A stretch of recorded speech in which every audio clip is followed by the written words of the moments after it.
I am 3+Kei, your favorite social worker. Welcome back.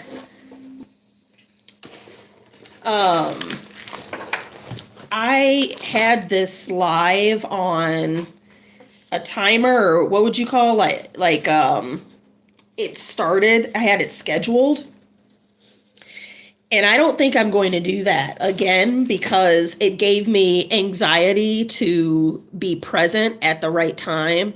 When usually with this nighttime live stream that I do, I go handle all my affairs and then I sit down at my leisure.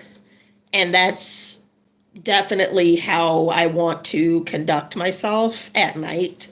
There is no reason to be anxious at night unnecessarily. Let's not do that. So, we're learning ukulele and we're actually on day 3.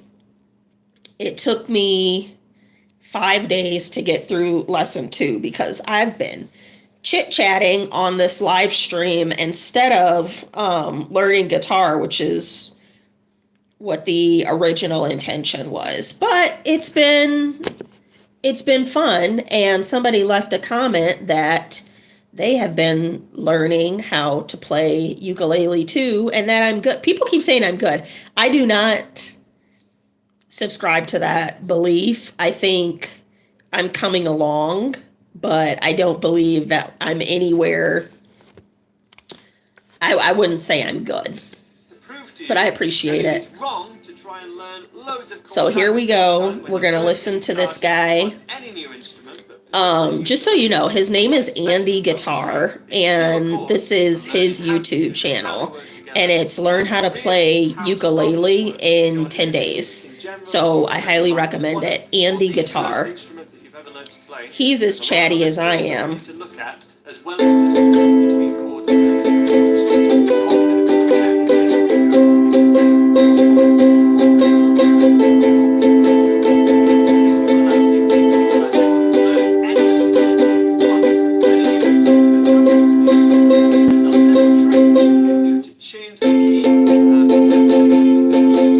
Like that one. I don't like that one. I like the 3 chords. A, G, C. He's still talking. Hi, is it silly? Is it silly or silly? Hi. I think I had started this before, and he's going to talk for a while, and then he's going to start jamming out. So, again, this guy's name is Andy Guitar, and this is his YouTube channel. How to play ukulele in 10 days. But while he's talking... Oh, Layla, thank you. Thank you for thinking that. Oh, here he goes. He's going to play for a while. So I'll talk about the title, Baby Toes and Aussie Hats. I experienced depression for a very long time, like for months and months and months. And that's how this live stream even started, because I thought I would show me trying to get myself out of depression by learning how to play ukulele. But recently it lifted, and so one thing I was like, I need to hold a baby, and I only know one baby, and it's my neighbor. But I thought it would be weird if I went over and was like, "Can I hold your baby?" I work with kids. I don't know how weird it is, but I didn't want to go over there and be like, "Let me hold your baby." Anyway, I saw my neighbor and the baby today, and I live in Montana. It's in the 20s today. So the baby was all bundled up and whatnot, but I played with her little toes And she was just doing her little baby thing, and it brought me so much joy. And so all of this happened. I decided to go to Walmart. I had stopped. You guys can relate, right? I had stopped going anywhere, and I had stopped socializing. And today I went to Walmart. So I saw the baby, played with the baby toes, and then I went to Walmart and I saw a guy with a cool hat, and he was like, thanks. He said he used to live in Australia and always wanted like this specific hat that cost $300. But he moved to Montana at some point, and he was at Goodwill and saw that $300 hat. And he like lit up talking about this hat. And that made my day too. It made my day to talk to people. Now it's time to pay attention. G major, which kind of looks like a D if you're a guitar player on a normal ukulele. This is little G. chords. The A minor chord. A minor. And then the F chord. Oh, F. I feel like that F doesn't do what it's supposed to do when it's doing it. In day 2 of this course, we can play loads of songs with this. Loads of songs, this man says. Same order. You're bigger than Casso. I have no idea what that means. We can get loads of more songs. I'm going to say thank you because I don't know what that means. It goes electric wavy when I turn it on. I think he's going to start singing some more. He is. He really likes playing his ukulele. I would show you what his face looks like. He looks like he's having the absolute best time, and I look forward to the time where I can play ukulele and also look like I'm having a great time instead of looking like very, very confused.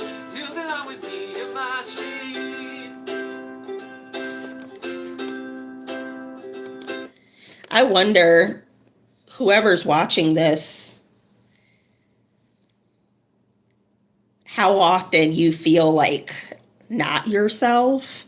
You know, somebody asked me on this live stream the other day if I experience anxiety. And I actually, this is the way God works. Prior to 5 years ago, I would have described anxiety as a lot of nervousness, like just more nervous, right? And then something happened and I started to get anxiety and panic attacks. And then I removed myself from that situation and made a point to focus on regulating my nervous system, re-regulating my nervous system so I could function in life. And I'm not really, I wish I could say I was grateful for that experience. Hey, Jack, I wish I could say I was grateful for that experience. I'm not. I could have done without that experience to learn what anxiety truly is. But what it did do is give me the opportunity to learn about something, judge somebody else for, right? If you don't know what anxiety is, you should get on your knees and thank God that you don't know. Same thing with like the way we judge people when somebody's broke, and we judge them, and it's like, hey, Jason, we judge them, and it's like, get on your knees right now and thank God you don't know what poverty is. You don't know what hunger is. You don't know what domestic violence is. Like, if we don't know these things, the answer should not be to judge people that are going through it, but to say, praise God. Right. Right, JC, period. It's just like that. And I think about the things that I don't know. I've been very open. This is how the live stream started. Was I was in pretty deep depression, and it kind of came to a head. And the tagline for my channel is Pursue the Smile. So this live stream over the past week, it came to existence because I wanted to show what it looks like to pursue the smile when you don't feel like smiling, when you have stopped smiling. And that's why I broke out the ukulele. But even depression, I know some people have never experienced it. And I think that is really great for them. Anything negative, if you've never experienced it, praise God, you know. And this is coming. That's not to say I don't judge people, because sometimes I do. I'm a social worker. Sometimes I see people getting themselves into situations again and again and again and not learning the lesson. And I do get a little judgy sometimes. It's true. But praise God, I don't know what it's like truly to be indecisive. When I was in 6th grade, I read something from either Maya Angelou or Toni Morrison, and whichever one it was, they were saying when they were a child, they noticed a phrase that a woman can always change her mind. And so whether it was Toni or Dr. Angelou, they had decided when they were a little girl that they would not frivolously change their mind, quote unquote, like a woman. And I read this in 6th grade, and I too decided not to be an indecisive or weak woman. And so in this profession that I'm in, social work, I deal a lot with people that have analysis paralysis, or they're going through situations, high anxiety, high depression, and they have a hard time making a decision. I don't have that problem, and praise God I don't. That I can just say, this is what I want, and then pursue what it is I say, whether I do it poorly or not, like this guitar. Hello. Whether I do it poorly or not is beside the point. But one thing, baby, I will do is make a decision on whether I'm going to do this or not. And then come up with an action plan. It's the way the Lord made me. I have many deficits too. Somebody once said, I was like, man, I really like how God made me.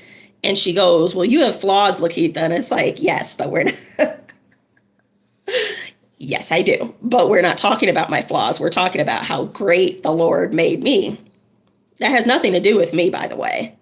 You know what I mean? Like, the Lord made me a way, certain ways. What do you guys like about yourselves? You know, what do you like about yourself? I think that's important. I ask people that question and they have no idea how to answer it. I think if you asked me what I didn't like about myself, I would have, you know, when you're in a job interview, they say, what are your strengths and weaknesses? I can roll out my strengths, but my weaknesses, you know what I say? And I would advise this too, because the weaknesses question is a trap in job interviews. So you want to say something that actually paints you in a good light, like, you know, me being in social work, like, what is one of your greatest weaknesses? And I would say, I care too much. I just care too much. But I have learned to separate work from my personal life. That's a lesson I have learned over time. That's something I would probably say. JC on, you like your life? Good. Praise God. Praise God. Acknowledge what he's doing for you, that you enjoy your life.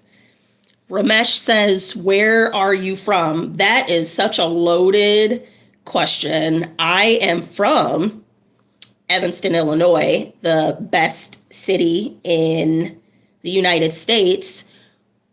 I traveled. You can't really pin me down. So currently I've been back in Montana for 2 years.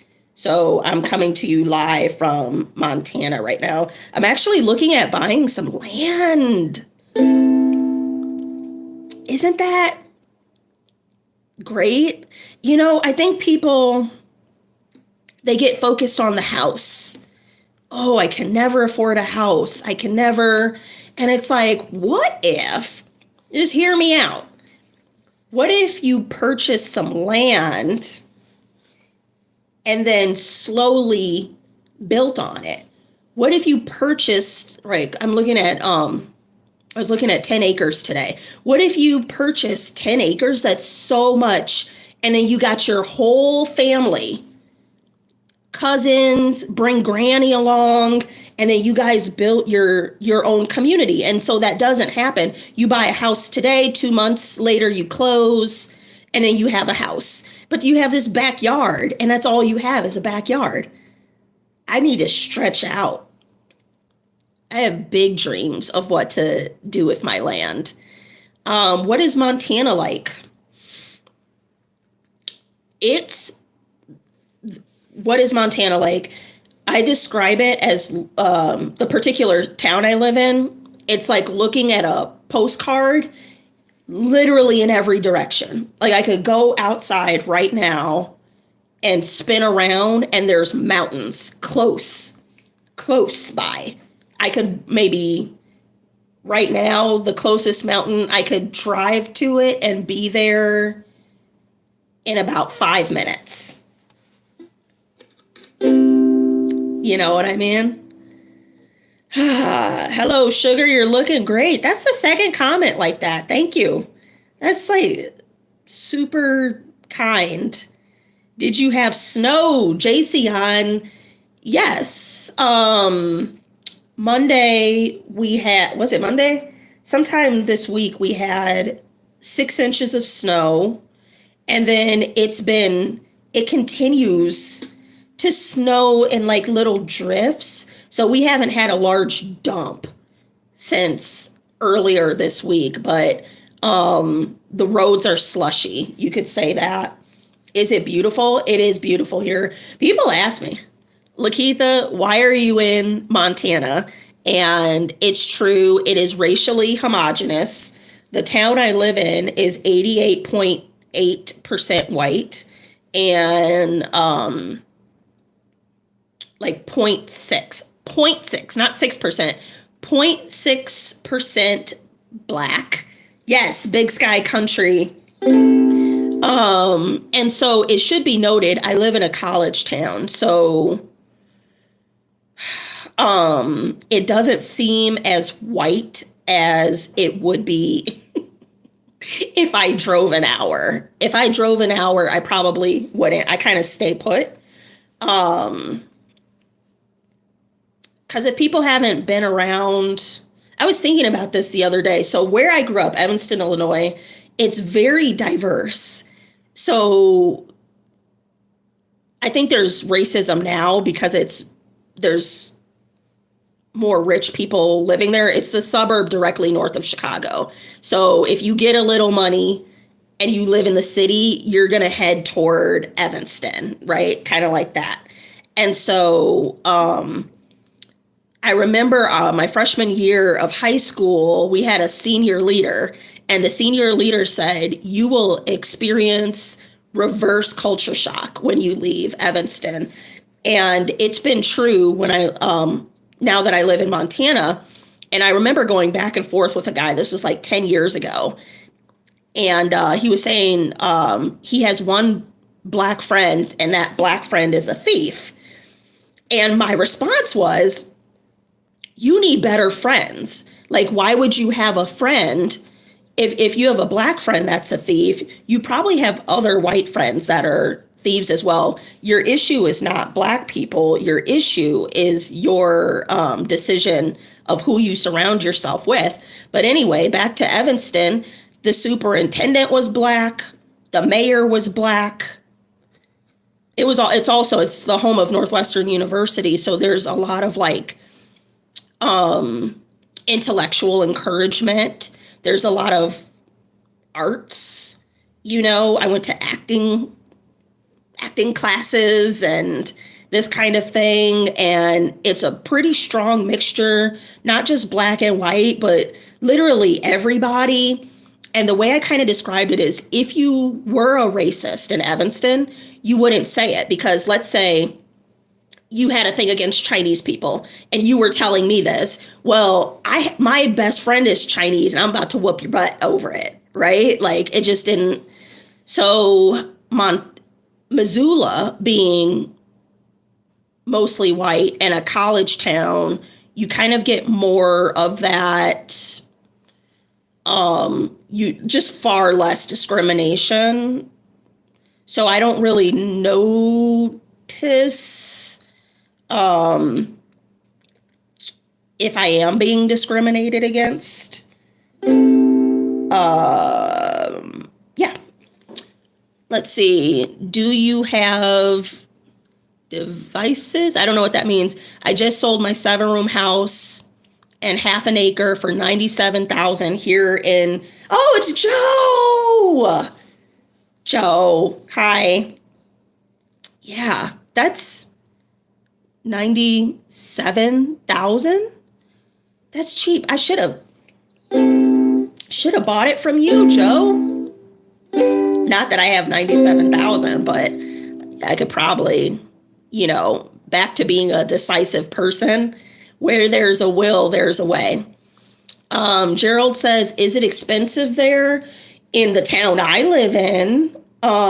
Because there's a show or a movie, or it's called Yellowstone, and it takes place in Montana. And so there's been a major influx of out-of-state people thinking they want to live in Montana, but baby, it gets to, my coworker just moved to Texas. They moved here last year, experienced one winter, and said, no, it gets sub-zero here. It's pretty, but it's cold. And so expensive. It depends. I live in Western Montana. Where I was looking for land today is in Eastern Montana. So there's like nobody there, and it really does, it's like consistently sub-zero. So it's not where you would really want to move to establish a town or a thriving anything. All the same, if I knew somebody that knew how to live off grid, I would wrap all this YouTube stuff up. I would wrap all this social work stuff up, and I would go mind my own business. That's the goal. I'm going to tell you guys something. My goal in life, everything I'm doing and everything I'm working toward, I'm not joking when I say this. I want to have a tree, and I want a chair under the tree. It could be one of those white plastic lawn chairs. And I just want to sit under my tree and read my book.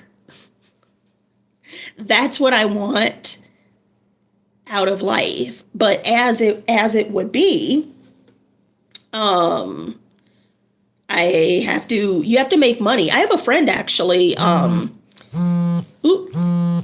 on one second. I have a friend that wants to live off the grid, and I sent her some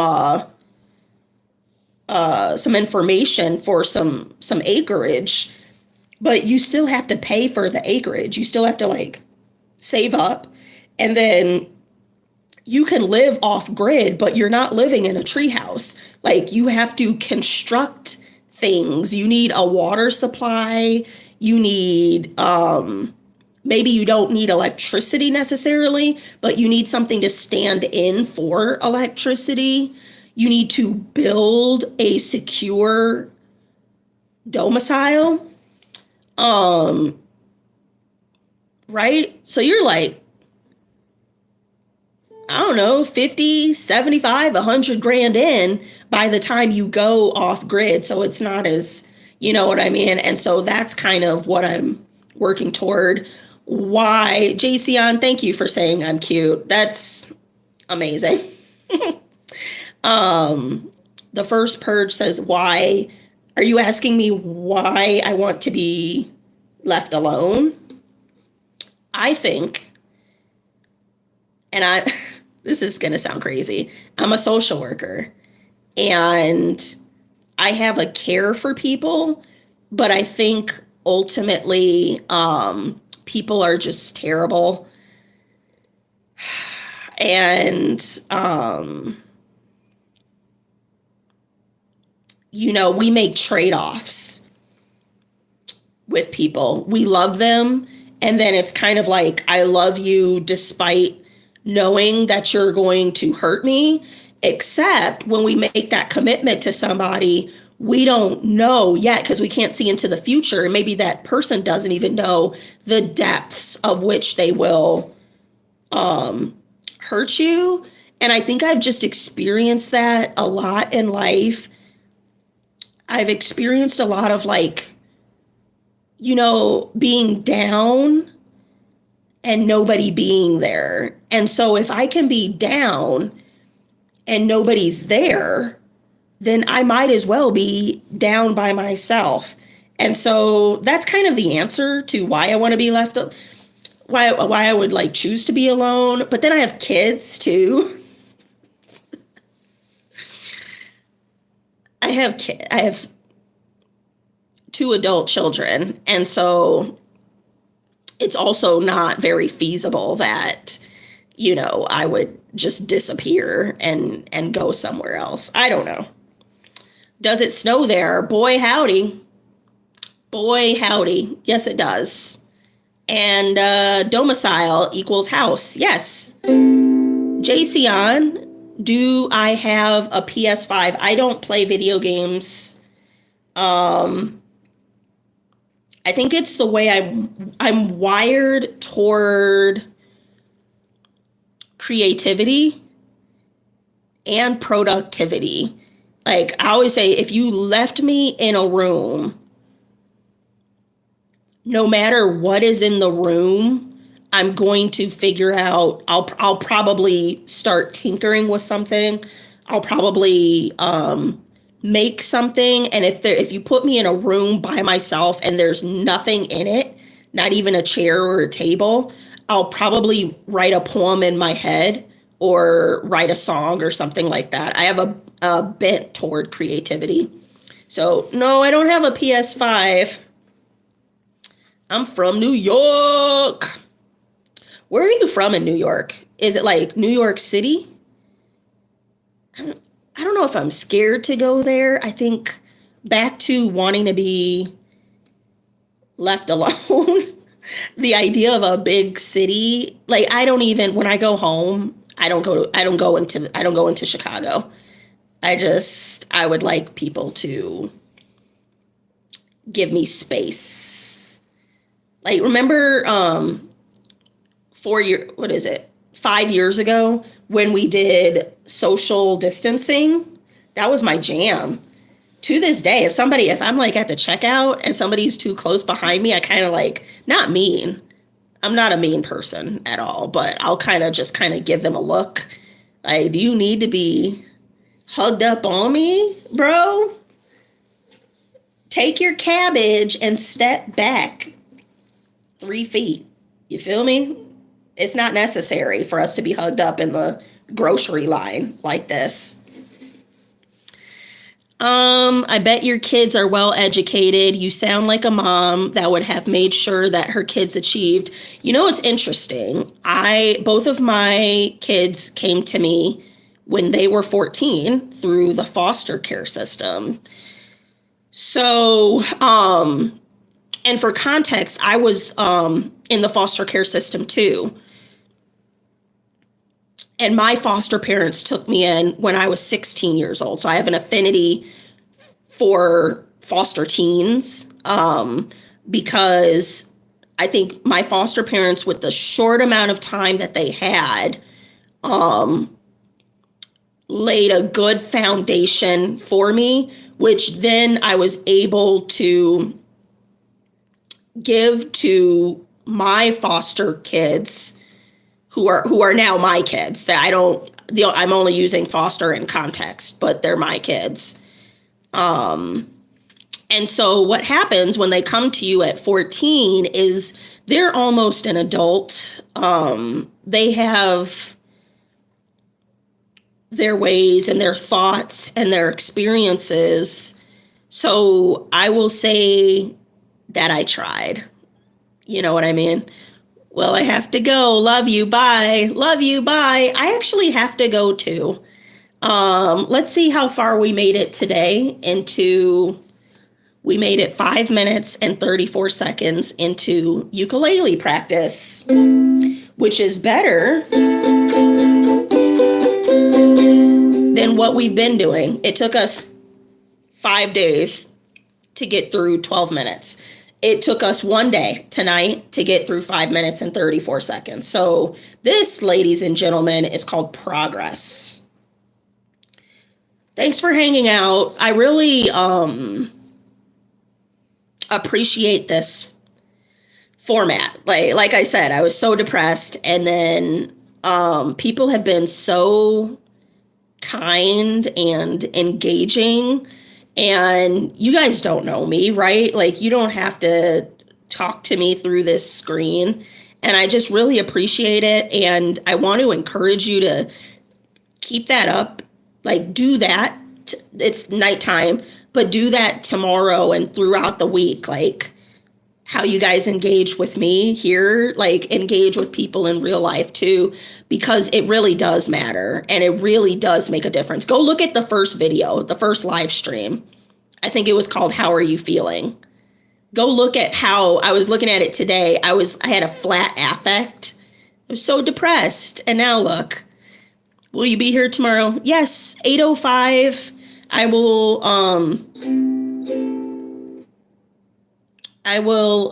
maybe not actually. I'm only doing one live stream a day. Tomorrow might be Ask a Christian Social Worker. I don't know, but most days, 8:05 Mountain Standard Time.